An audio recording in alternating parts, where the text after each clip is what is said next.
Bismillahirrahmanirrahim. Assalamualaikum warahmatullahi wabarakatuh.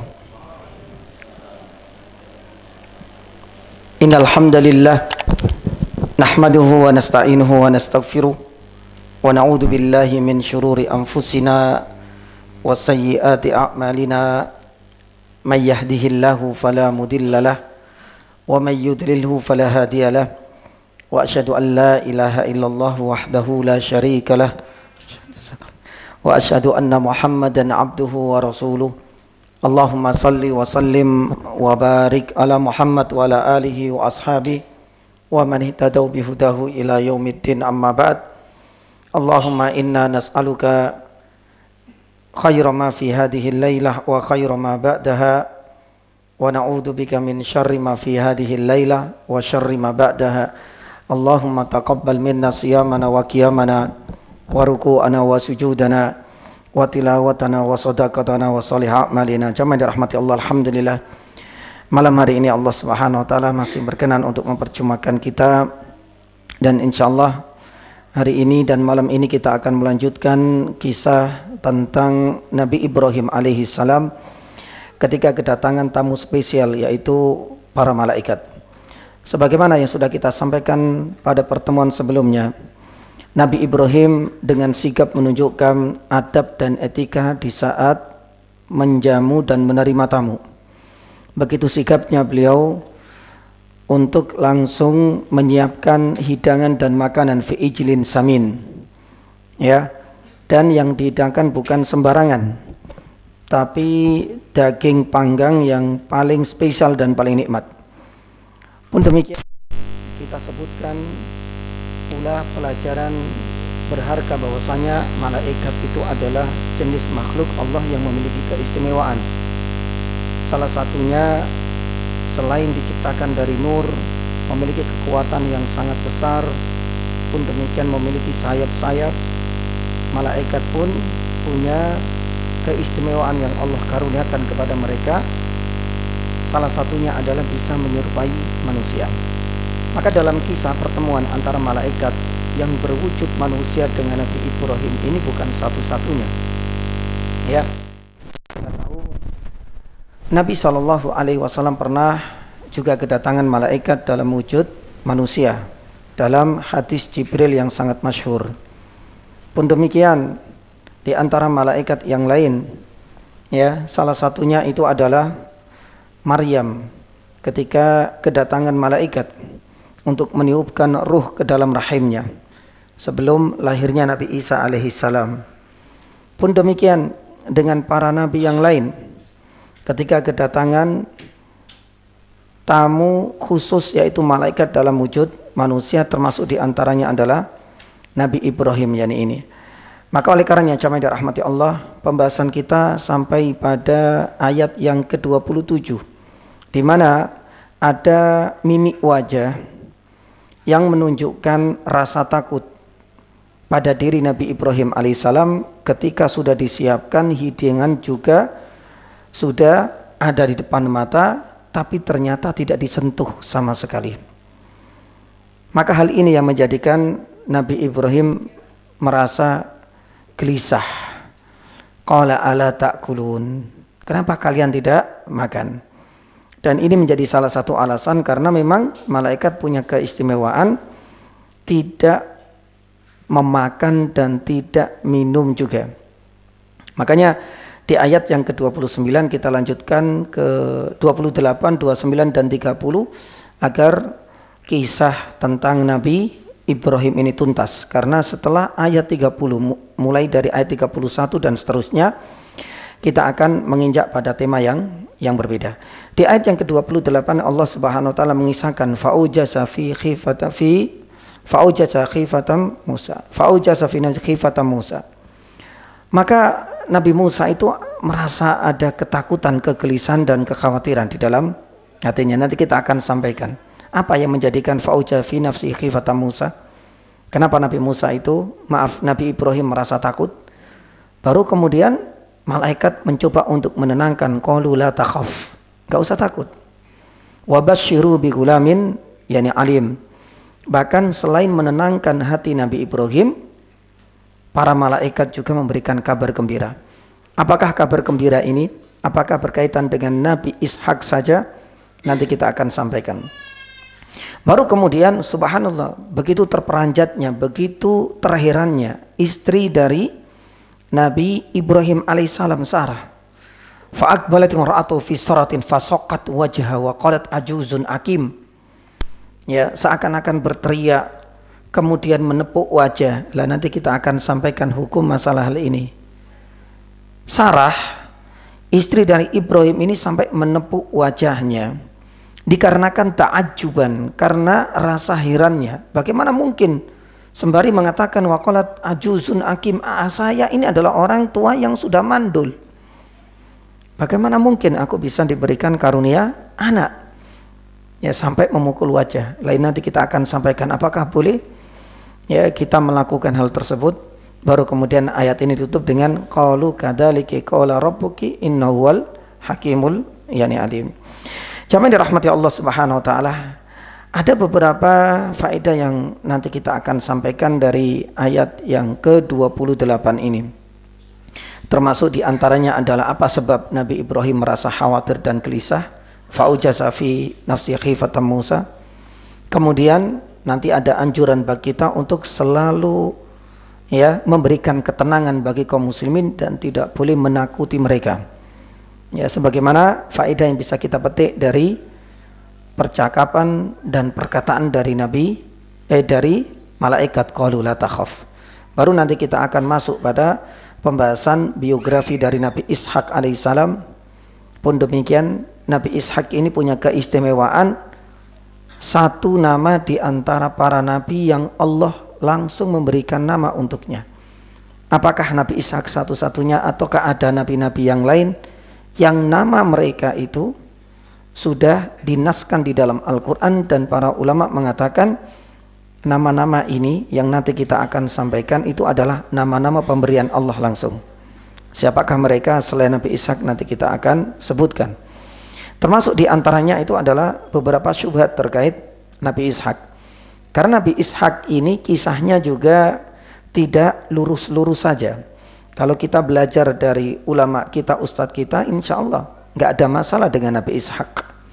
Tapi kalau seandainya kita mencoba untuk lompat pagar sedikit, ya bagaimana orang-orang orientalis, orang-orang Yahudi menyikapi Nabi Ishak, itu ternyata luar biasa sekali. Ada sekitar 4 syubhat dan bagaimana bantahannya terhadap Nabi Ishak nanti kita akan sampaikan.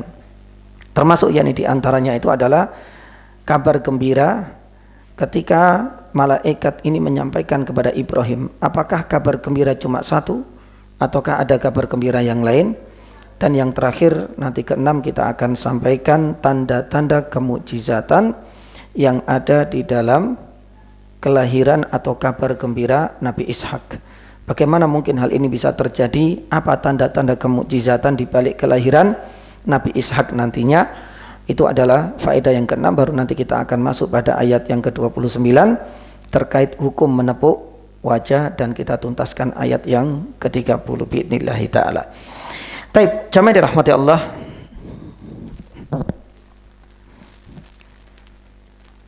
Ayat yang ke-28 terlebih dahulu.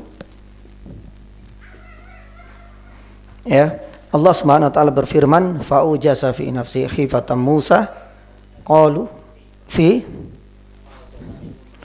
fa'ujasa minhu khifatan Musa qalu la takhaf. Ya, astaghfirullahaladzim, fa'ujasa minhu khifatan. Taib. Subhanallah, jazakallah khair. Kemudian ada beberapa faedah yang bisa kita sebutkan. Sebab Nabi Ibrahim khifah, Ibrahim takut di sini. Ya, ketakutannya ini wajar karena kita sampaikan pada ayat yang ke-27, ketika makanan sudah disediakan ternyata tidak disentuh sama sekali. Lah ini yang menjadikan beberapa alasan kenapa Nabi Ibrahim itu takut, karena makanan tidak disantap. Bahkan di dalam disebutkan makanan itu tidak disentuh sama sekali. Allah Subhanahu wa taala berfirman di dalam surat Hud ayat yang ke-70. Falamma ra'aha aydiyahum la tasilu ilaihim nakirahum wa ujasa minhum khifah. Hampir sama kisahnya di dalam surat Hud, mulai dari ayat 70, 71, 72 sampai 73 dengan kisah yang kita jumpai dalam surat Az-Zariyat itu mirip. Ya, hanya saja kalau di ayat surat Az-Zariyat itu makanan tidak disantap. Makanya qala ala ta'kulun di ayat yang ke-27 pada pertemuan sebelumnya. Makanya kemudian menjadikan di dalam hati Nabi Ibrahim ada rasa kekhawatiran. Dan itu juga diperkuat dengan surat Hud ayat 70. Ra'a aydiyahum, ketika Nabi Ibrahim mengamati aydiyahum, tangannya si tamu ini la tasilu ilaihi, tidak menyentuh sama sekali makanan yang sudah dihidangkan. Ya. Lah, jamaah dirahmati Allah Subhanahu wa taala, para ulama mengatakan kebiasaan bangsa Arab secara umum, kalau seandainya makanan itu tidak disantap dan tidak disentuh, itu ada indikasi niat buruk. Ya. Niat buruk. Atau dalam sebagian budaya bangsa Arab itu dianggap sebagai bentuk pengkhianatan. Kenapa demikian? Ya, karena makanan sudah disiapkan. Mereka sudah berusaha untuk menghidangkan, mereka berusaha untuk menjamu, mereka berusaha untuk memuliakan para tamu-tamunya. Tapi ketika mereka enggak menyentuh sama sekali, lah itu ada indikasi niat buruk atau pengkhianatan. Makanya di dalam beberapa budaya, dan ini sebenarnya masyhur di kalangan orang-orang Mesir ya. Ya, mereka mengatakan akal nasawiyan, yani ishan wa milhan. Jadi kalau seandainya makanan sudah dihidangkan, mau tidak mau kita harus makan. Rotinya juga dimakan, milh itu artinya apa? Garamnya juga dimakan. Artinya kalau sudah dihidangkan ya sudah, mau nggak mau kita harus makan semuanya. Itu sudah menjadi budaya, terutama bagi bangsa Mesir, dan ini disampaikan oleh Syekh Mustafa Al-Adawi ketika menyampaikan hal ini. Nah, ini disebut ini sebagai budaya, dan bagi kalangan mereka, kata Syekh Mustafa Al-Adawi, kalau seandainya dihidangkan, kemudian ada yang tidak menyentuh, ada yang nggak makan, pasti entah itu punya niat buruk terhadap si penjamu atau tuan rumahnya, atau mungkin barangkali itu adalah tanda-tanda pengkhianatan. Pokoknya tamu ini punya masalah lah dengan tuan rumah. Oleh karena itu, jamaah yang dirahmati Allah Subhanahu wa taala, inilah yang menjadi alasan kenapa Nabi Ibrahim disebutkan di dalam ayat yang ke-28 ini khifah, ada rasa khauf, yakni takut, karena di ayat sebelumnya tidak disantap, atau di ayat yang lain makanan itu tidak sentuh, terutama di surat Hud ayat 70. Kemudian berikutnya anjuran ya untuk tidak nakuti kaum muslimin. Subhanallah. Ya. Kita tahu dari mimik wajah dari Nabi Ibrahim alaihissalam ini sudah ada rasa ketakutan yang mendalam. Tapi bukan kemudian malah membuli, malah menakut-nakuti. Tapi coba kita lihat adab yang ditunjukkan oleh malaikat itu, mencoba untuk menenangkan. Qalu la takhaf. Para malaikat yang tahu kondisi Nabi Ibrahim seperti itu, enggak malah kemudian menakut-nakuti, tapi langsung kemudian menenangkan. Qalu la takhaf.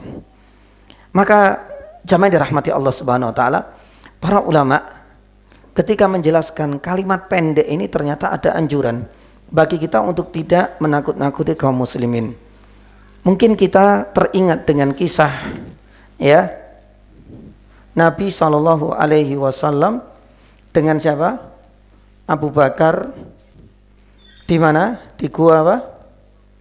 Gua yani Thur. Makanya Allah Subhanahu wa taala berfirman di dalam surat At-Taubah, la tahzan innallaha ma'ana. Ya, ketika Abu Bakar itu merasakan Karena Gua Thur ini kan punya dua lubang, lubang barat dan lubang timur. Rasulullah dan Abu Bakar ini masuk dari lubang barat dan berada di bawahnya. Para pencari jejak ini benar-benar mampu bisa mengendus jejak dari dua orang mulia ini sampai naik ke atas. Dan saat itu Abu Bakar merasakan dari atas kelihatan ujung dari kaki para pencari jejak. Begitu khawatirnya, ya, sampai akhirnya kemudian Nabi SAW itu mencoba untuk menenangkan. La tahzan, innallaha yani ma'ana. Gak usah khawatir, gak usah sedih. Allah Subhanahu wa taala bersama kita. Artinya Allah Subhanahu wa taala tidak akan mencelakakan, tidak akan mendolimi orang-orang yang beriman. Makanya setelah mereka pergi, apa yang disampaikan Abu Bakar? Saat itu aku merasakan takut, wahai Rasulullah. Seandainya pencari jejak itu mencoba untuk menengok ke bawah, pasti akan melihat keberadaan kita. Tapi Allah Subhanahu wa taala menolong Rasulullah dan Abu Bakar dalam sirah nabawiyah, dan kita tahu akan hal itu. Baik, jamaah dirahmati Allah Subhanahu wa taala.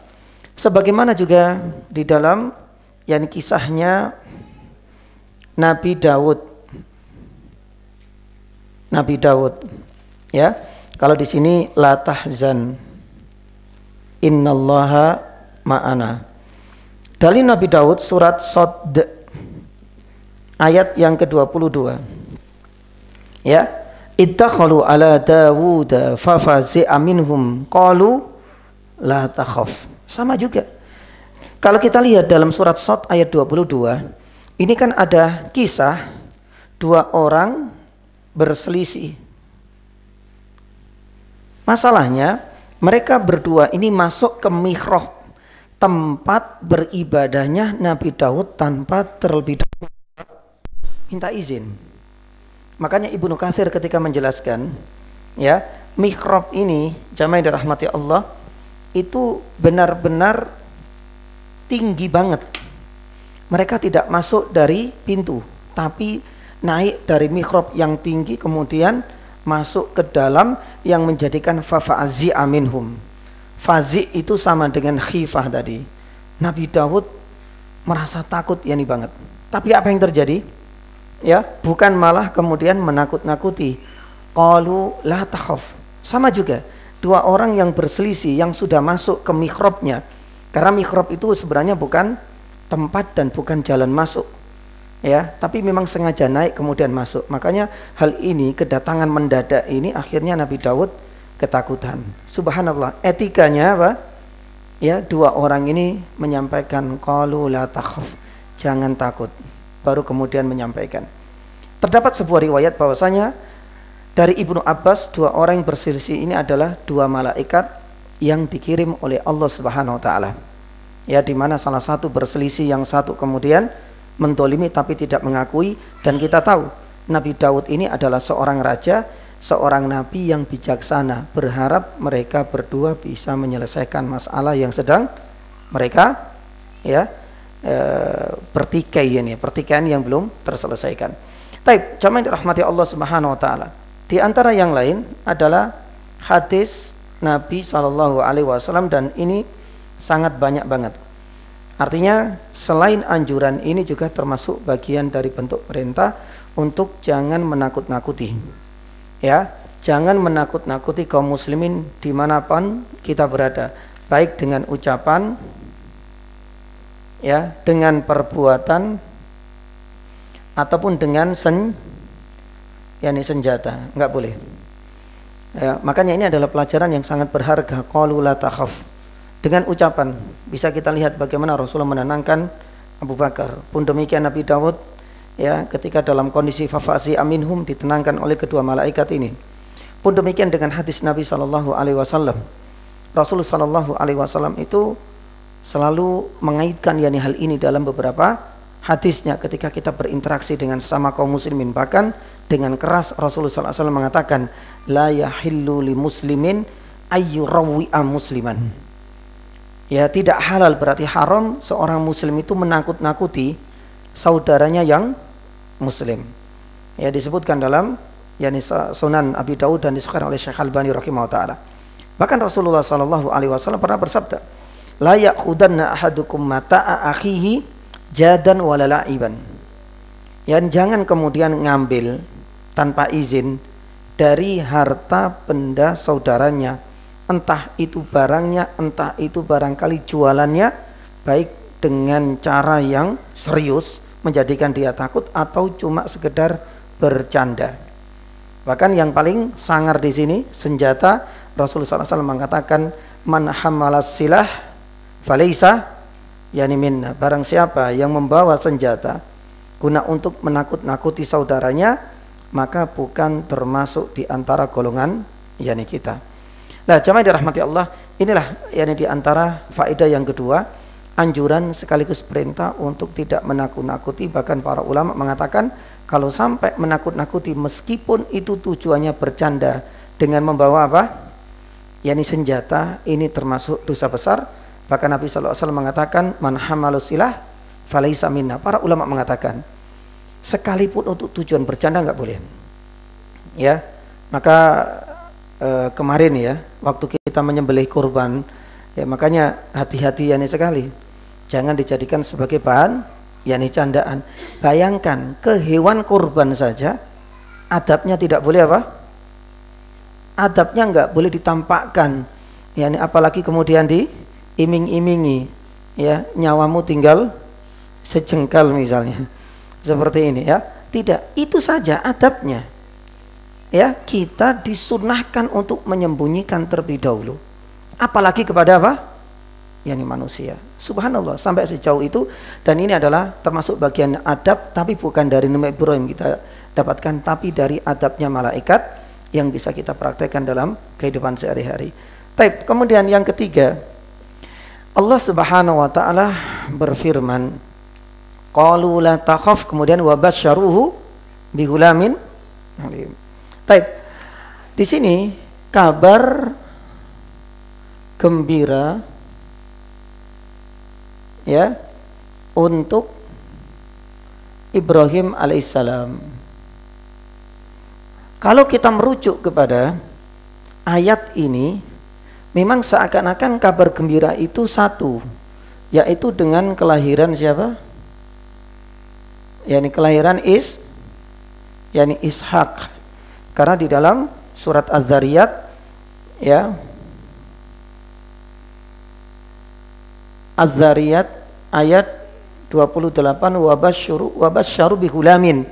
Malaikat ini menenangkan sekaligus yakni juga memberikan kabar gembira, subhanallah, dengan kelahiran yakni Ishak. Tapi para ulama mengatakan kedatangan malaikat ini tidak hanya membawa kabar gembira satu, tapi kabar gembira kelahiran siapa? Anak dari Ishak siapa? Yakub alaihissalam. Ya, makanya Allah Subhanahu wa taala berfirman di dalam surat Hud ayat 71 dan 72, nanti kita akan dapatkan. Di mana di dalam ayat ini Allah Subhanahu wa taala berfirman setelah memberikan kabar gembira tentang Ishak, wa basyaru bi Ishaqa Yakub. Subhanallah, kita tahu bagaimana kesabaran Nabi Ibrahim, kesabaran dari Sarah, bertahun-tahun lamanya mereka tidak diberikan karunia anak. Tiba-tiba datang malaikat membawa kabar gembira. Kalau kita hanya melihat pada surat Ad-Dariyat ayat 28 ini, itu cuma kelahiran Ishak.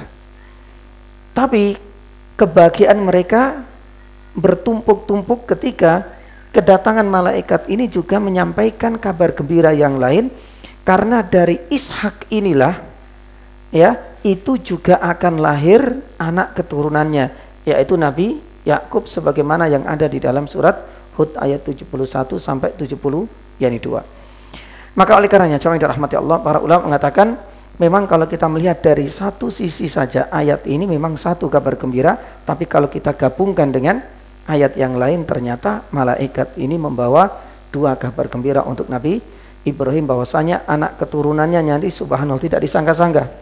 Beliau sudah mulai tua, kemudian nanti disebutkan dalam ayat yang ke-29, istrinya Sarah ini ajuzun akim. Akim itu apa?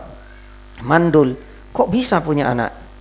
Bahkan tidak hanya satu anak dari Ishak, Ishak ini subhanallah sudah diberikan kabar gembira nanti akan punya anak bernama Yakub kalau kita kaitkan dengan surat yang lain. Baik, jamaah dirahmati Allah. Kemudian yang keempat, ya, kita akan bahas kemukjizatan yakni Al-Qur'an, ya, terkait kelahiran Ishak alaihissalam. Ya, di dalam beberapa ayat Al-Quran menunjukkan bahwasanya kelahiran Ishak ini sudah di luar nalar. Maka setiap kejadian di luar nalar dan di luar akal sehat manusia, itulah disebut dengan apa? Kemukjizatan. Itu kalau disangkut pautkan dengan Nabi. Tapi kalau seandainya selain Nabi disebut apa? Karomah, ya. Taib itu yang kemudian disebut dengan wali. Tapi semua manusia berhak untuk menjadi wali Allah Subhanahu wa taala, dan pernah kita sampaikan, ala inna awliya Allahi la khaufun alaihim wa lahum yahzanun alladzina amanu wa kanu yattaqun. Yang penting kita beriman, bertakwa, kita berhak untuk menyandang, ya, sebagai wali Allah Subhanahu wa taala. Taib. Dan karomah bagi seorang wali itu bukan sesuatu yang serba luar biasa di luar nalar. Tapi para ulama mengatakan di antara bentuk karomah bagi wali Allah Subhanahu wa taala itu adalah ketika seseorang istiqomah. Ini dianggap hal yang asing. Makanya para ulama mengatakan al istiqomah huwa luzumul, yakni al karomah huwa luzumul istiqomah. Intisari dari karomah bagi seorang wali itu adalah selalu istiqomah, apalagi di zaman ini. Baik, kita kembali kepada kemukjizatan. Beberapa ulama mencatat ada tiga alasan kenapa kelahiran Ishak ini adalah sebuah kemukjizatan. Ya, yang pertama, karena ibunya, ya, itu mandul. Ada di nanti, ya, ayat yang ke-29 dalam surat Az-Zariyat. Makanya ibunya Sarah ini tercengang, bagaimana mungkin dianggap sebagai guyonan sampai dia terheran-heran bahkan menepuk wajahnya. Ini seakan-akan nyata ataukah mimpi, menepuk wajahnya sembari mengatakan waqalat ajuzun akim, saya ini, ya, mandul. Karena kalau kita kaitkan, maaf ya dalam hukum medis kalau sudah dipastikan mandul, ya sudah, mereka pasti akan memvonis nggak mungkin lah, 100% lah, mustahil lah bisa hamil. Itu kalau seandainya dalam hukum medis. Tapi ini adalah kemukjizatan, sudah di luar nalar dan akal sehat manusia. Karena ibunya mandul, makanya ini juga dirasakan oleh Sarah. Yang berikutnya, jamaah dirahmati Allah, ya, di antara alasan yang lain selain mandul itu, ya, ajuzun akim. Ajuz itu sudah tua banget, ya, tua atau menopause. Makanya ini kalimat yang subhanallah, di sini di sini akim, di sini ajuz. Ajuz itu menunjukkan subhanallah sudah tua banget, masa-masa menopause, tua, bukan hanya sekedar tua saja, tapi sudah di masa-masa ini. Berarti dokter pun itu sudah kadang-kadang memprediksi ini sudah menopause, sudah nggak mungkin, sudah tua, ditambah lagi apa? Mandul, ya, nih lagi, ya, ini besar kemungkinan sudahlah mustahil kalau dikaitkan ini dengan prediksi-prediksi manusia. Tapi Allah Subhanahu wa taala punya kehendak lain.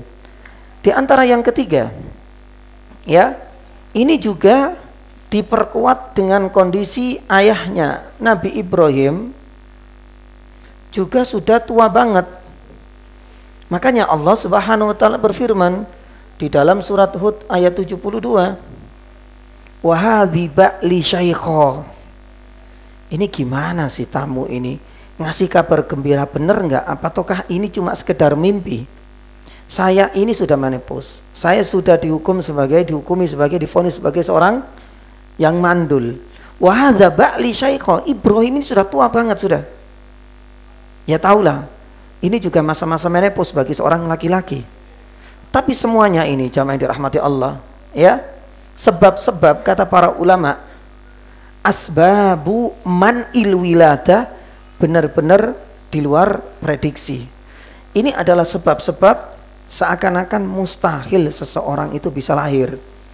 Tapi semuanya di luar prediksi Allah Subhanahu wa taala kelak akan memberikan karunia dengan kelahiran Ishak, dan dari rahim ibunya yang sudah divonis mandul dan sudah menopause, bapaknya pun demikian. Dan ini adalah bagian dari kemukjizatan Nabi Ishak alaihis salam. Kemudian berikutnya jamaah dirahmati Allah, yang kelima 67 kita akan membahas tentang biografi dari Nabi Ishak alaihis salam. Nabi Ishak alaihis salam secara biografinya ini sebenarnya tidak terlalu banyak yang bertentangan, ya. Bahkan para ulama mengatakan Nabi Ishak ini biografinya lurus-lurus saja. Beda dengan biografi dari Nabi Ibrahim yang harus berhadapan dengan seorang raja besar. Nabi Musa berhadapan dengan Fir'aun. Nabi Isa dengan orang-orang Yahudi yang mencelanya, apalagi Rasul SAW. Nabi Ishak ini lurus-lurus saja. Biografi singkatnya, ayahnya berarti siapa? Yani Ibrahim. Ibunya siapa? Yani Sarah. Saroh atau Sarah, Pak? Saroh gimana Pak tulisannya? Gini, paham insyaallah ya. Baik. Kemudian saudara. Tapi ini tidak kandung ya. Siapa? Yani Ismail. Kenapa ini tidak kandung? Harus syakik kata para ulama. Ya, karena sebenarnya Nabi Ibrahim ini kan punya satu istri sebenarnya. Yang satu itu apa? Yani Sarah, dan yang kedua itu Hajar. Dan Hajar ini adalah mantan budaknya. Makanya itu dianggap yang lahir dari Hajar ini nanti siapa? Ismail. Dan ini bukan dianggap sebagai saudara sekandung, karena ini lahir dari mantan yani budaknya. Sama juga Rasul Shallallahu Alaihi Wasallam itu punya putra dan putri dari istrinya sendiri, siapa? Khadijah. Tapi Nabi SAW juga punya putra, tapi dari yani budak pemberian dari Muqawqis, Maria Al-Kibdiyah, yang bernama siapa? Putranya siapa? Yang meninggal kelak yani Ibrahim. Itu juga sama kisahnya. Ya, jadi saudara tapi tidak kandung, harus syakik. Baik. Kemudian jamaah yang dirahmati Allah, yani para ulama mengatakan dzurriyyah, keturunan. Ya, lah dari sinilah keturunan itu nanti akan muncul Yakub, yang dari sini Bani Israel itu akan beranak pinak. Ya, makanya Nabi Ishak ini dianggap sebagai satu di antara tiga ya kakek moyangnya Bani Israel. Siapa saja? Nabi Ibrahim, Nabi Ishak, dan Nabi Yakub. Baru kemudian itu dianggap sebagai tiga yakni kakek moyangnya Ibrahim Bani Israel, dan itu tidak akan bisa dilupakan oleh orang-orang Yahudi. Mulai dari kakek yang pertama Ibrahim, kemudian yang kedua Ishak, dan yang ketiga anak keturunan Yakub, dan dari Yakub itulah Israel ini muncul. Karena Israel itu sejatinya adalah nama lain dari Nabi Yakub alaihissalam. Lah, paling tidak para ulama menyebutkan kisahnya dari Nabi Ishak ya cuma ini tok. Secara apa? Nasab dan secara biografinya. Tapi yang keenam kita ingin sampaikan dari ayat yang ke-28 ini ternyata menjadi bukti keistimewaan Nabi Ishak, di mana Nabi Ishak ini menjadi satu di antara beberapa nabi yang diberikan karunia oleh Allah, nama yang diberikan langsung oleh Allah Subhanahu wa taala. Maka oleh karenanya yang keenam ini kita akan bahas beberapa nama nabi pemberian siapa? Pemberian Allah Subhanahu wa taala. Ya. Karena kita tahu ya nih jamaah dirahmati Allah. Ya, beberapa ulama seperti Ibnu Katsir, seperti Imam Al-Qurtubi ketika menjelaskan beberapa kabar-kabar gembira ini, ternyata nama-nama ini bukan pemberian dari ayahnya. Tapi kabar gembira bukan hanya sekedar kelahiran, tapi sampai pemberian apa? Pemberian yani nama. Oleh karena itu, yang pertama itu adalah Nabi Ishak alaihi salam. Ishak alaihi salam. Allah Subhanahu wa taala berfirman di dalam surat Hud. Ya, kalau kita lihat di dalam 71 dan 72, nanti kita akan lihat wabasyarna bi Ishak. Allah menyebutkan bahwasanya akan lahir dari rahimnya Sarah Nabi Ishak. Berarti Ishak itu kata Ibnu Katsir rahimahullah taala itu adalah nama pemberian Allah. Padahal saat itu hamil pun belum. Tapi sudah ada kabar gembira kelahiran Nabi yakni Ishak. Yang kedua itu Nabi Ismail. Beberapa ulama mengatakan Nabi Ismail memang tidak disebutkan secara spesifik. Hanya disebutkan di dalam surat As-Saffat. Kalau kita lihat ayat yang ke-100 sampai 101. Allah Subhanahu wa taala berfirman terkait yani hal ini. Di mana dalam ayat ini kan proses Nabi Ismail lahir sampai kemudian sang ayah Ibrahim bermimpi untuk menyembelih. Nah, di sini kemudian Allah Subhanahu wa taala berfirman, "Rabbi habli minas salihin." Sampai berfirman wa basyarnahu bigulamin yani Halim di ayat yang 101. Siapakah Gulam Halim ini? Itu adalah Nabi Ismail. Disebutkan dalam beberapa riwayat Nabi Ismail ini ada yang mengatakan sudah menjadi nama pemberian Allah Subhanahu wa taala sebelum nantinya Hajar ini hamil. Taib. Kemudian yang ketiga, ada yang mengatakan itu adalah Nabi Yahya. Allah Subhanahu wa taala berfirman di dalam surat Maryam ayat yang ke-7. Ya, ya Zakaria, inna nubasyyiruka bila bigulam ahya lam naj'al lahu min qablu samiyya. Lah di sini ada kabar gembira yani juga. Allah memberikan kabar gembira kepada Nabi siapa? Zakaria. Kasusnya hampir sama. Makanya di awal-awal itu subhanallah ya. Wa hadza ba'li syaikha. Ya, wasta'ala ra'su syaiba. Walam akum bitu'aki rabbi syaqiyya. Menceritakan bagaimana kondisi Nabi Zakaria ini sudah berlarut-larut bertahun-tahun tidak diberikan karunia anak. Yang akhirnya kemudian datanglah kabar gembira. Ya Zakaria, inna nubasyyiruka bi Yahya. Ya, di sini ada Yahya.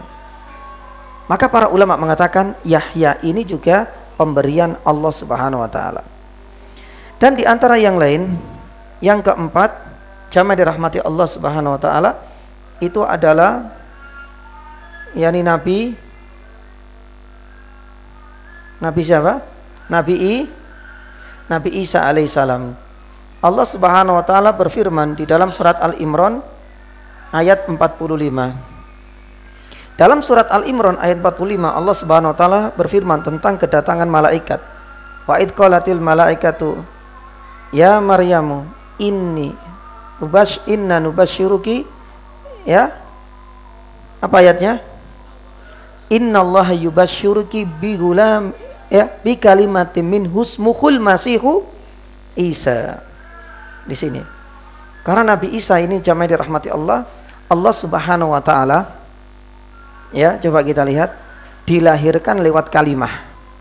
Dan para ulama mengatakan bahwasanya selain Nabi Adam, semua ciptaan Allah ini dilahirkan oleh Allah, diciptakan oleh Allah lewat kalimat. Apa itu kalimat? Ada di akhir yakni surat Yasin, innama amruhu idza arada syai'an ayyakula lahu kun fayakun. Nah, ini adalah kalimat. Jadi seluruh yakni manusia selain Nabi Adam, karena Nabi Adam itu diciptakan dengan kedua tangannya Allah Subhanahu wa taala sebagaimana ada dalam surat Shad ayat 75. Ketika meminta kepada iblis untuk bersujud tapi enggak mau, Allah kemudian berfirman, qala ya iblis ma mana aku antas juda lima khalaqtu biyadai. Lah sedangkan selain Nabi Adam semuanya dengan kalimat. Sama juga dengan Nabi Isa, bi kalimatim min husmuhul masihu Isa. Lah jamaah dirahmati Allah, Imam Al-Qurtubi rahimahullah taala, Imam Ibnu Katsir mengatakan, ketika kita jumpai ada beberapa nabi yang penamaannya itu dari Allah, itu menunjukkan haula'i minal mustafaina. Mereka adalah orang-orang pilihan. Dan ini pun menjadi kekhususan dan keistimewaan sebagian nabi di antara para nabi yang lain. Wallahu taala alam ya nabi sahab. Jamaah dirahmati Allah. Jadi Nabi Ishak ini berjejer dengan beberapa nabi, di mana tidak hanya beliau mendapatkan kabar gembira akan lahir setelah beberapa tanda-tanda yang menyebabkan manusia tidak akan mungkin bisa melahirkan, tapi Allah Subhanahu wa taala balik prediksi manusia. Di sisi lain, nama Ishak ini juga muncul sebagai bentuk pemberian dari Allah Subhanahu wa taala bersamaan dengan para nabi yang lain. Ini yang ke-6, adapun yang ke-7, jamaah dirahmati Allah, ini adalah faedah yang terakhir dari ayat yang ke-28. Ada beberapa syubhat dan bantahan terkait Nabi Ishak alaihi salam, syubhat dan bantahan. Kita ketahui bersama bahwa keberadaan Nabi Ishak ini sebenarnya lurus-lurus saja, hampir tidak ada pertentangan sama sekali. Akan tetapi kalau kita buka beberapa referensi, beberapa kitab-kitab rujukan orang-orang Yahudi, begitu juga orientalis, nanti kita akan jumpai bahwasanya banyak sekali syubhat yang ditujukan kepada Nabi Ishak alaihissalam. Apa? Salah satunya jamaah dirahmati Allah, ya, orang-orang Yahudi itu percaya bahwasanya yang disembelih oleh Ibrahim alaihissalam adalah siapa? Adalah Ishak. Ya, kita merujuk pada literatur dan referensi orang-orang Yahudi, jamaah dirahmati Allah, dalam kisah yang sangat masyhur, ya, bahwasanya yang disembelih itu bukan Nabi apa? Nabi Ismail. Kenapa sih? Mereka tahu, mereka mencoba untuk memalsukan ayat-ayat Allah dan kisah ini karena garis keturunannya orang Yahudi secara tidak langsung Bani Israel itu bukan dari siapa? Nabi Ismail, tapi dari garis keturunan Nabi Ishak. Padahal kisahnya sudah masyhur, mereka berusaha untuk memanipulasi dan memutarbalikkan fakta. Makanya di dalam buku-buku, ya, yang dijadikan sebagai acuan orang-orang Yahudi yang disembelih dalam kisah yang sangat masyhur ketika Nabi Ibrahim dapat wahyu untuk menyembelih putranya, itu bukan Ismail tapi yakni Ishak. Bantahan jamaah rahmati Allah, ya, sebenarnya ada di dalam surat As-Saffat. As-Saffat ayat 100 sampai 113. Ya, intisarinya nanti ada di 101 dan 112. Nanti kita akan sampaikan insyaallah taala setelah adzan. Sudah adzan? Pas ini ya. Baik. Nanti kita akan sampaikan, ya, bahwasanya yang benar-benar disembelih itu adalah Nabi Ismail. Karena di dalam surat ini Ibnu Katsir rahimahullahu taala menjelaskan proses. Kalau kita lihat dari kelahiran ini, manakah yang lebih awal? Lahirnya Nabi Ismail ataukah Nabi Ishak? Ismail atau Ishak? Ismail. Lah itu sebenarnya ada dalam urutan kisah ini. Mulai dari ayat yang ke-100, 101 sampai ayat yang ke-113. Belum ya? Di dalam ayat yang ke-101 Allah Subhanahu wa taala menyampaikan bahwasanya akan lahir siapa? Nabi Ismail. Baru kemudian 102 sampai 111 ini adalah kisah tentang penyembelihan siapa? Penyembelihan Ismail. Kata Ibnu Katsir, baru di ayat yang 100 yang ke-12 ada kisah kelahiran siapa? Yani Ishak. Ya. Dan inilah sebenarnya urutannya. Jadi bukan kemudian terbalik. Bahwasanya kisah ini ya diidentikan dengan Nabi Ishak yang akhirnya kemudian disembelih. Kita tahu bahwasanya fakta yang ada di dalam buku-buku sejarah, bahkan ini pun banyak yang dibantah oleh orang-orang Nasrani sendiri. Ini salah satu yang di antara kita tidak kemudian mendukung orang-orang Nasrani, tapi yang merubah itu rata-rata adalah orang Yahudi. Sedangkan sebagian orang Nasrani tidak mengakui akan hal itu. Bahkan yang sebaliknya disembelih oleh Nabi Ibrahim itu adalah Nabi siapa? Nabi Ismail. Ya makanya urutannya ini nggak bisa dibolak balik seenaknya saja. Ya, itu kisahnya Nabi Ismail lahir sampai penyembelihan, tuntas masalah ini, baru lahirlah yakni Ishak. Nanti kita akan lanjutkan beberapa syubhat yang lain. Alhamdulillahilladzi hadana li hada wa ma kunna linahtadiya laula an hadanallah wa asyhadu an la ilaha illallah wa asyhadu anna Muhammadan abduhu wa rasuluh. Jamaah dirahmati Allah. Kalau kita lihat pada perjanjian lama yang kita kenal dengan kitab Taurat itu sendiri, ya, Yahudi ini memiliki 5 ya kitab. Di dalam Taurat itu ada asfar, ya, safar. Lah, safar ini ada 5. Ada kitab yakni Kejadian, ada kitab Keluaran, ada kitab Tasniyah, ya, yaitu bilangan, Al-Adad, dan ada juga Imamat. Lah, ini terletak pada kitab Kejadian. Ya, di dalam kitab Taurat membahas tentang masalah penyembelihan Nabi Ishak dan tidak ada kaitannya dengan Nabi Ismail, tapi kita tahu konspirasi mereka itu supaya ingin menunjukkan bahwasanya tidak ada keutamaan sama sekali pada Nabi Ismail. Tapi keutamaan lebih pada Nabi siapa? yakni Ishak. Ya, akan tetapi ini juga banyak dibantah oleh orang-orang Nasrani, sedangkan kita sendiri sudah ada dalilnya, dan ini urutan yang tidak mungkin bisa dibalik. Karena urutannya ini berdasarkan dengan urutan waktu. Karena kita tahu kelahiran Nabi Ismail lebih dahulu, kemudian baru proses penyembelihan, baru kemudian nanti ada kelahiran Nabi Ishak, dan bukan yakni sebaliknya.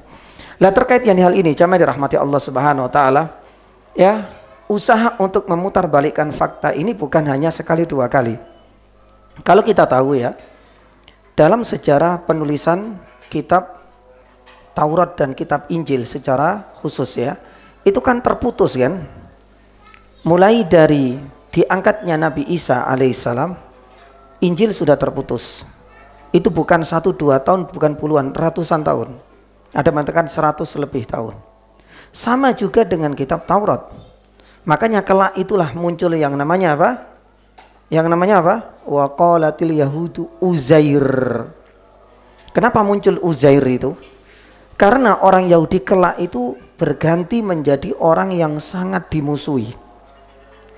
Tidak boleh ada nuskhah atau lembaran satu cari pun dari kitab Taurat. Kitab Taurat disembunyikan, nggak ada yang tahu, nggak ada kajian kitab Taurat, karena saat itu yang dikejar itu adalah orang-orang Yahudi. Muncul garis keturunan yang namanya Uzair. Begitu terheran-herannya Uzair yang saat itu nggak ada kajian kitab Taurat disembunyikan, ternyata dengan izin Allah yakni hafal. Lah, kalau kita runtut yakni jamaah dirahmati Allah, kitab nanti Taurat dan Injil itu akan dibukukan kembali, tiba-tiba kemudian ditulis dalam bahasa apa? Bahasa apa? Yunani. Ya, orang Yahudi nggak terima, sama juga dengan ini nggak terima. Akhirnya kemudian punya versi lain yang katanya ya Ibrani karena menyesuaikan dengan nabinya. Ya, dan sampai sekarang disinilah kemudian versi Yunani ini lebih banyak, sedangkan versi Ibrani lebih sedikit. Versi Ibrani inilah bahasa yang dipakai oleh orang-orang Yahudi dan oleh orang Ortodok, sedangkan di sini oleh orang-orang Katolik yang lebih banyak merujuk kepada ini pun setelah terputus ratusan tahun. Ketika muncul Yunani, mereka nggak mau, akhirnya kemudian istilahnya itu menyebar ya informasi, padahal ya mereka nggak punya bukti valid. Yang asli itu adalah bahasa Ibrani, sama juga dengan kisah ini. Baik, kita lanjut ke beberapa subhat terkait Nabi Ishak alaihi salam. Di antara subhat yang lain, dan ini paling banyak disebarkan oleh orang-orang Yahudi, ya, bahwa Nabi Ibrahim itu adalah sosok ayah bagi siapa? Bagi siapa? Bagi orang-orang Israel saja, berarti dari Nabi Yakub dan seterusnya. Bukan ayah dari siapa? Ismail atau yang mereka kenal dengan bangsa Arab. Jadi mereka memalingkan bahwasanya Ibrahim itu diklaim ya untuk generasi mereka saja. Ya, bahwasanya Nabi Ibrahim itu adalah ayah dari Bani Israel Yahudi saat ini. Sedangkan bangsa Arab itu ayah mereka, karena garisnya dari Nabi Ismail sampai kepada Rasulullah itu bukan Ibrahim bukan ayah mereka. Jamaah dirahmati Allah, hal seperti ini banyak yani juga. Makanya kemudian muncullah hingga saat ini adanya apa?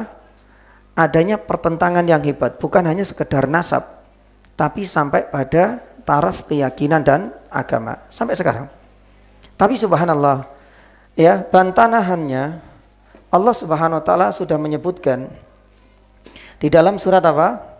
Surat Al-Baqarah. Ya, 124 dan surat Al-Baqarah ayat 125 atau 128. Coba nanti kita lihat. Allah Subhanahu wa taala berfirman, ya, inni ja'iluka linnasi imama. Ini menunjukkan bahwasannya Nabi Shallallahu alaihi wasallam itu jadi imam untuk seluruh manusia. Ya, berarti masuk yani juga Ismail, masuk juga siapa? Yani Ishak. Kalau disebut Yakub itu karena nanti rujukannya kemana? Yani Ishak. Jadi diklaim hanya mereka saja Ibrahim itu, bukan yani ayah kandung yani dari Ismail. Kisahnya sudah diputar balikan sampai nasab pun Ismail pengen dikeluarkan. Ya, taib lah. Jamaah yang dirahmati Allah, bahkan coba dilihat 125 apa 128 ya, kayaknya 128. Allah Subhanahu wa taala berfirman, wa id yarfa'u Ibrahimul qawaida minal bait. Dibantu siapa?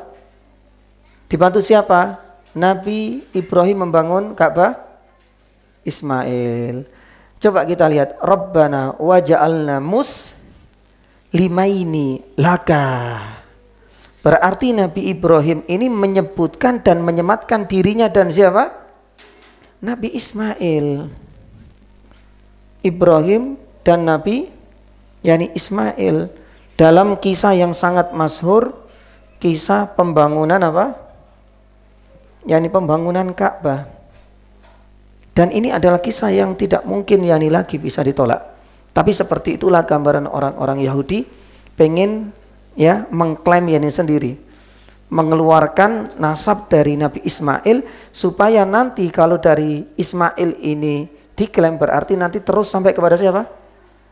Kepada Nabi SAW. Itu adalah tujuannya, ya, supaya Nabi SAW dianggap tidak memiliki garis keturunan sampai kepada yakni Khalilur Rahman, yaitu Nabi yakni Ibrahim. Sampai sejauh itu. Tapi subhanallah, Al-Quran sudah menjelaskan. Sudah cukuplah yang kisah pembangunan Ka'bah. Ya, pun demikian dengan kisah yang ada di dalam, yakni kisahnya siapa? Yani Hajar. Hajar yakni ketika ditinggal oleh Nabi Ibrahim, kisah yang sangat masyhur. Kemudian sampai lari-lari mencari yakni air, maka disitulah kemudian akan muncul syariat yang kita kenal dengan apa? Yani sa'i. Itu semuanya terekam, ya, baik di dalam surat Al-Baqarah 124. Coba dilihat sini apa? 127. Ini 127 ya. Yang ini 27 sampai 128. Taib. Ini adalah kisah bagaimana Nabi Ibrahim ngajak putranya untuk bangun, dan itu bukan Ishak tapi Ismail. Berarti nggak mungkin lah. Bahkan Nabi Ibrahim sampai kemudian menyematkan dalam doanya, Rabbana waja'alna muslimaini laka. Muslimaini, siapakah dua orang ini? Itu adalah ayah dan anak, yaitu Nabi Ibrahim dan Nabi yakni Ismail. Kemudian yang ketiga, ya, ada yang mengatakan bahwasanya Ishak itu lebih utama, lebih afdal, yakni dari siapa? Yakni Ismail. Nah, ketika mereka memutarbalikkan fakta, tapi dihajar oleh Muslim dan sebagian Nasrani, ketika mereka memutarbalikkan fakta tentang nasab, alhamdulillah, yakni Muslim yakni sudah punya bantahannya. Mereka kemudian ya wislah, yang penting Nabi Ishak lebih afdol, ya, daripada Nabi yakni Ismail. Karena mereka sebenarnya nggak sukanya karena itulah, nanti sambung dengan nasabnya Rasulullah SAW. Mereka menganggap Nabi Ishak itu lebih afdal daripada Nabi yakni Ismail. Para ulama mengatakan keduanya yakni adalah nabi yang mulia. Ya, tidak ada yang lebih afdal di antara keduanya. Karena Allah Subhanahu wa taala berfirman, yang pertama dalam surat Al-An'am ayat 84 ketika membahas tentang Nabi siapa? Nabi Yakub, ya, kemudian wa kullan faddalna 'alal alamin. Allah dan keduanya, Nabi Yakub, Ishak dan Yakub, itu adalah orang-orang yang kami muliakan di atas semua manusia. Tapi hal ini juga tidak menutup kemungkinan, karena Allah Subhanahu wa taala juga memuji Nabi Ismail. Kalau di sini lebih kepada Nabi Ishak, di sini Nabi Ismail. Bisa dilihat dalam surat Maryam ayat 54. Wadhkur fil kitabi apa? Ismail. Maka dari sinilah para ulama mengatakan antara Ishak dan antara Ismail itu keduanya mulia. Tidak ada yang perlu yakni unggulkan satu dengan yang lain. Berbeda kalau seandainya bandingannya itu adalah ayahnya, beda. Bandingannya dengan Rasulullah itu nggak akan sama. Tapi kalau seandainya antara Ishak dengan ya Ismail, itu berdasarkan ayat-ayat ini menunjukkan mereka sama-sama memiliki kemuliaan dan tidak bisa diunggulkan satu dengan yang lain. Ada yang paling parah, yakni jamaah dirahmati Allah, mungkin yang keempat, ya. Tapi keempat ini hanya bagi orang-orang orientalis, ya, ekstrim. Salah satunya adalah Julius Wilmenhaus. Julius ini mengatakan bahwasanya kisah tentang adanya Nabi Ishak Ibrahim, ya, dengan Ishak, ya, ini cuma fiktif, ya, karena yang ada di dalam cerita itu adalah Nabi Ibrahim dengan siapa? Ismail. Kenapa dianggap yakni fiktif? Dibuat-buat oleh orang Yahudi karena orientalis ini benci dengan orang Yahudi. Ini kisah lain lagi. Ini dianggap yakni fiktif. Ya, yang ada itu adalah Ibrahim dengan Ismail. Kenapa yakni fiktif? Kita kembalikan lagi tadi apa? Tentang mukjizat, kemukjizatan tadi. Ya, bagaimana mungkin? Satu, ibunya sudah apa? Mandul. Kemudian macam-macam tadi. Makanya orang-orang orientalis mengatakan bahwasanya ini adalah cerita yang dibuat-buat sendiri oleh orang-orang Yahudi. Dan ini sebagai musuh besarnya orang Yahudi. Tapi bagi kita orang muslim, jamaah yang dirahmati Allah, terkait Nabi Ismail dengan Ibrahim, itu adalah cerita nyata, ada di dalam Al-Quran surat Al-Baqarah tadi. Terkait Nabi Ismail dengan Nabi Ishak juga cerita real, cerita nyata. Nah, ini adalah ayat yang sedang kita bahas, surat Al-Dzariyat ya 28 sampai ayat 30. Surat Hud tadi 70, 71 sampai 73. Ini kisah Nabi Ibrahim dengan Nabi Ishak.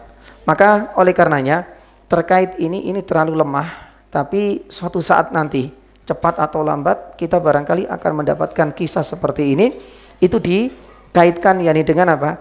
Ketidakmungkinnya seorang wanita yang mandul, yang sudah tua renta menopause dan suaminya pun yakni sama, kok bisa melahirkan. Gara-gara faktor ini kemudian orientalis itu menganggap kisah antara Nabi Ibrahim dan istrinya Sarah hingga melahirkan apa? Ishak ini adalah cerita dan dongeng belaka. Tapi kita bagi seorang muslim tidak mengatakan ini demikian. Wallahu taala a'lam yani bisawab. Jamaah dirahmati Allah. Adapun pembahasan yang paling akhir ya sebelum kita tutup adalah ayat yang ke-29 dan ini tidak banyak. Di dalam ayat ini Allah Subhanahu wa taala berfirman, fa aqbalati mar'atu fi sarrakin fasokkat wajhaha. Saya ingin menyoroti fasokkat wajhaha, yaitu menepuk wajah. Yani bagaimana kita menyikapi hal ini? Apakah diperbolehkan? Karena menepuk yani wajah itu mungkin kita pernah mendengar di dalam hadis yang dikeluarkan oleh Imam Bukhari dan Muslim. Rasulullah SAW mengatakan laisa minna, bukan termasuk di antara golongan kita, man latamal khudud, yang menepuk dan memukul yakni pipinya, wajahnya, wasyaqqal yakni cuyub, yang merobek-robek yakni bajunya, wada'a bidakwal jahiliyah, dan masih mempropagandakan, mempromosikan ya ucapan-ucapan dan klaim-klaimnya serta budaya-budaya jahiliyah. Nah, di sini bisa dikatakan bahwasanya ini adalah perkara yang terlarang karena Nabi SAW itu melarang. Tapi para ulama mengatakan bahwasanya ada dua. Yang pertama, memang hukumnya haram kalau dikaitkan dengan niyaha. Apa niyaha itu? Meratapi mayit. Ya, itu karena sebab apa? Kesedihan. Kalau memang demikian, ini hukumnya haram secara mutlak. Ya, memang ditujukan kepada wanita, tapi tidak menutup kemungkinan laki-laki pun demikian. Hadisnya jelas. Ya, disebutkan dalam Sahih Bukhari dan Muslim, laisa minna. Dan laisa minna ya, bukan termasuk golonganku. Kata Ibnu Qayyim rahimahullah taala, ini indikator dosa apa? Dosa besar. Ya, makanya Syekh Muhammad bin Shalih Al-Utsaimin menjelaskan, pun demikian Ibnu Qayyim menjelaskan indikator apa? Dosa besar. Salah satunya itu adalah kalimat laisa minna. Kalau kita sebutkan, kalau kita dapati, jumpai di dalam beberapa hadis, misalnya faman raghiba an sunnati falaysa minni, berarti indikator perbuatan dosa besar. Kemudian tadi sudah kita sampaikan man hamalas silah falaysa minna, berarti orang yang memberontak, orang yang bawa senjata untuk menakut-nakuti kaum muslimin, berarti ini dosa besar. Termasuk juga di sini laisa minna, Rasulullah mengatakan laisa minna man yani darabal hudud wa syaqqal juyub wa da'a bidakwal jahiliyah. Berarti menepuk-nepuk wajah itu hukumnya haram kalau dikaitkan dengan meratapi orang yang telah meninggal, dan ini disebabkan kesedihan yang mendalam. Namun Ibnu Katsir rahimahullahu taala menjelaskan bisa jadi menepuk wajah itu hukumnya mubah, boleh. Dan inilah yang berkaitan dengan ayat yang ke-29 Karena itu min ghairi wa'iha, tanpa disadari. Ya, mubah ini bukan karena faktor kesedihan, tapi karena faktor keheranan. Ya. Dan itu sifatnya apa? Sifatnya apa? Ya. Sifatnya apa? Langsung, spontanitas. Ya. Maka kalau demikian, kata Ibnu Katsir rahimahullah taala, ta'ajjuban karena terheran-heran, yang akhirnya kemudian menepuk yakni wajahnya, berteriak, karena ini adalah informasi yang sudah bisa dibilang mustahil lah, karena dia pelakunya sendiri. Saya sudah tua, menempus mandul, makanya terheran-heran sampai kemudian fasokat yakni wajah. Oleh karenanya Ibnu Katsir rahimahullah ketika menjelaskan ayat 29, apa dia katakan? Ini harus dibedakan antara menepuk wajah yang hukumnya haram karena faktor meratapi orang yang sudah meninggal, dengan menepuk wajah yang karena faktor keheranan, dan ini diperbolehkan. Bukan disunahkan, tapi diperbolehkan karena munculnya itu aksi spontanitas. Ya, takjub. Ya sama dengan kita. Kalau seandainya kita kaget, biasanya langsung teriak, kemudian loncat-loncat, yakni nggak karuan, itu karena spontanitas, refleks. Maka hal ini diperbolehkan. Makanya beliau mengatakan ta'ajuban, bukan karena huznan, bukan karena faktor kesedihan. Kalau kesedihan menepuk wajah berarti itu pasti adalah karena niyahat dan niyaha meratapi orang yang sudah meninggal, hukumnya haram. Di ayat yang ke-30 jamaah dirahmati Allah terakhir, Allah Subhanahu wa taala menutup yakni kisah ini, qala kadzalika qala rabbuki innahu wal hakimul alim. Tuntas. Allah Subhanahu wa taala ingin menunjukkan kepada kita kebijaksanaannya. Al-Hakim Al-Alim. Para ulama mengatakan hakim itu adalah orang yang bijaksana. Bijaksananya Allah dalam kisah ini itu apa? Mengatur cerita ini dengan sedemikian rupa di luar prediksi banyak manusia. Ya, kita tahu bahwasanya orang yang sudah berkeluarga, berumah tangga, yang sudah menikah pasti mendambakan ingin memperoleh apa? yakni keturunan dan ini. Tapi subhanallah, Allah Subhanahu wa taala menguji terlebih dahulu. Karena memang Rasulullah SAW pernah bersabda, ketika ditanya ayyun nasi asadu balaan, manusia mana yang paling berat ujiannya? Ya sudah, Nabi SAW mengatakan apa? Para nabi. Dan setiap para nabi itu, karena mereka manusia pilihan, pasti memiliki ujian, dan ujiannya itu tidak sebanding dengan kita. Makanya seperti Nabi Ibrahim alaihissalam sampai segitunya, maaf lah ya, sampai kemudian istrinya sendiri, siapa? Sarah, merelakan Mas, ya silakan dengan siapa? Dengan budak yani saja, dengan Hajar, dan dari Hajar akhirnya lahir siapa? Ya, yani Ismail apa Ishak? Jadi salah ya. Ini fiktif, ini yani salah ini dari kita. Itu lahir akhirnya yani Ishak. Lagi yani Ismail. Ternyata enggak lama kemudian ya Sarah akhirnya kemudian juga yani lahir. Lah, jamaah dirahmati Allah, para ulama mengatakan hakimnya Allah Subhanahu wa taala mengatur alur bagaimana ujian yang bertubi-tubi yang harus dihadapi oleh seorang Nabi Ibrahim, mendambakan seorang anak dari istrinya. Ternyata kemudian dari yakni budaknya lahir. Dengan kesetiaannya, dengan kesabarannya, tak lama kemudian Allah Subhanahu wa taala memberikan keturunan dari istrinya sendiri. Bahkan tidak hanya Nabi Ishak, sampai siapa? Nabi Yakub dan anak keturunannya. Oleh karena itu, sebagai yakni penutup, yakni para ulama mengatakan, ya dari semua kisah ini apa? Jangan terburu-buru menghakimi bahwasanya Allah telah menutup kesempatan kita dengan permintaan lewat doa.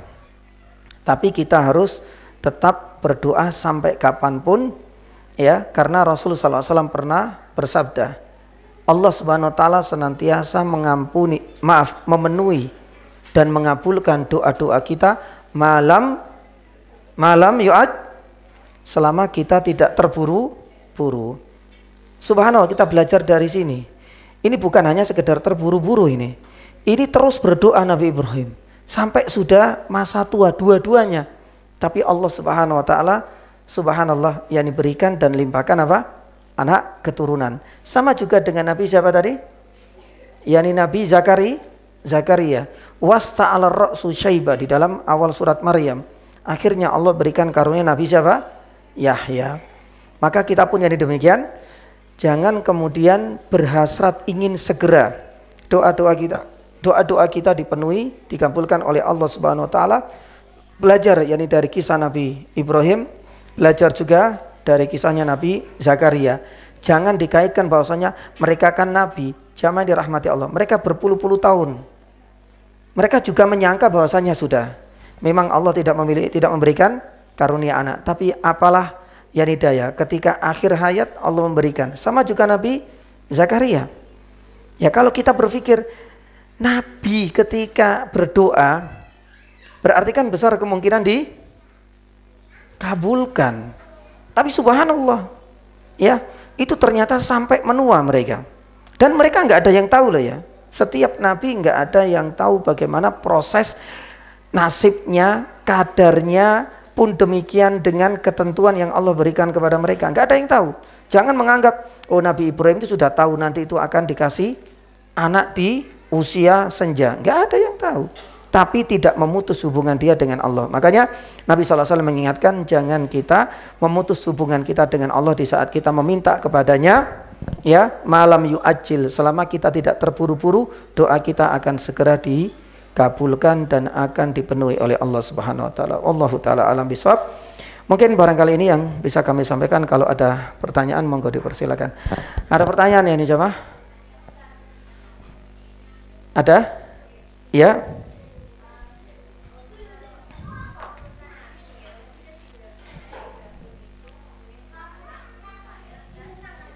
Yap.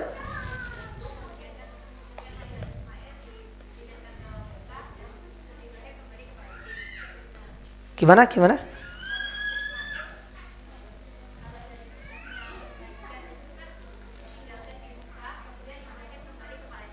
Yap.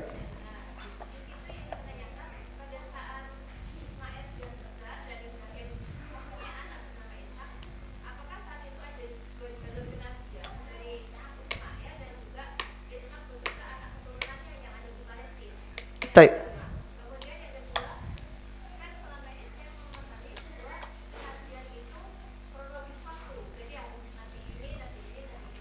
Yap.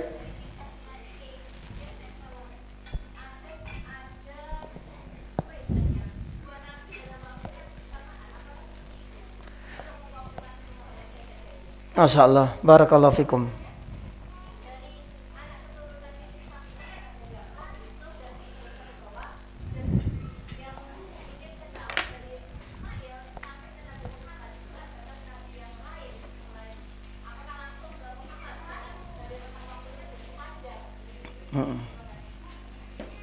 Taib. Terkait saya ingin memulai dari awal. Dalam setiap kurun waktu itu bisa terjadi satu tempat, satu masa lebih dari satu nabi. Ya, seperti halnya Nabi Ibrahim dengan siapa? Putranya, Nabi Ismail, sampai dengan Nabi Ishak. Makanya para ulama mengatakan, jamaah dirahmati Allah, ada beberapa kenabian yang itu sudah ditentukan semenjak mereka kecil dan bahkan semenjak mereka lahir. Salah satunya adalah Nabi Ishak, Nabi Ismail, dan Nabi Isa dan Nabi Yahya. Itu semenjak lahir sudah dinyatakan sebagai seorang nabi. Dan kita tahu itu kan satu masa dan satu waktu bersamaan dengan ayahnya. Dan itu bukan hal yang mustahil. Taib. Yang lain, dulu kita bercerita tentang Nabi Lut. Siapakah Nabi Lut? Apakah ada hubungannya dengan Nabi Ibrahim? Secara nasab ada hubungannya enggak? Dulu kita sampaikan. Ada. Hubungan apa itu? Ada yang mengatakan itu hubungan yakni Pak D. Dan itu satu masa, tapi beda tempat. Kalau saat Nabi Lut itu di Sodom, ya, Nabi Ibrahim di tempat yang lain. Itu dalam satu masa. Tidak harus garis ayah dan anak, tapi itu dari garis yang lain. Taib. Pun demikian, jamaah dirahmati Allah Subhanahu wa taala, kalau kita lihat dalam kisah Isra Mi'raj, ya, Nabi SAW naik ke langit pertama, ketemu sama siapa? Nabi Adam. Nabi Adam dulu. Langit pertama. Langit kedua siapa? Dua nabi. Nabi siapa? Yahya dengan Nabi Isa. Apakah ada hubungannya ini? Ada hubungan keluarga, tapi bukan ayah, yakni anak, karena Nabi Isa lahir tanpa kelahiran ayah.